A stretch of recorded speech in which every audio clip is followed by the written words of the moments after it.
Beth told me she was more invested in this podcast than any Wedge Live podcast I've ever done. Not because I'm hosting it, but because of the subject matter. Okay. But she didn't say any Wedge Live podcast ever, just the ones you've been a part of. Is she only invested That's true. That's true. Yeah. Is she only invested in the ones you do, or are there some? No, she listens to the podcast. She likes other episodes. Yeah. Okay.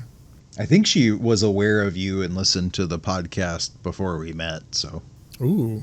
So I'm concerned that Beth saw you on the podcast and was like, I need to know this famous man and entangle him.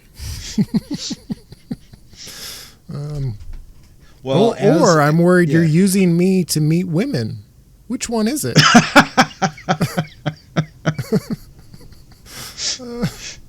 This is unacceptable. I feel used. I don't know who's using who. One of you is using me to meet. Well, as Beth has discovered, and as we'll talk about later, the Wedge Live podcast may not, in fact, be funded by foreign governments and corporations. So there's not a lot of money here. Yeah.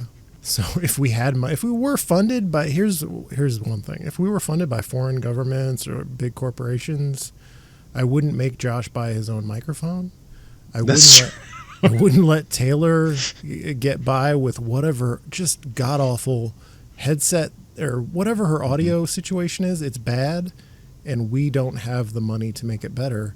Even though Taylor is big time in Minneapolis right now, and you'd think we'd want her audio to sound as good as possible. We don't have the funds to pull that off. Your dark money funders need to get us some better audio equipment, get us a studio, like really professionalize this operation. Right.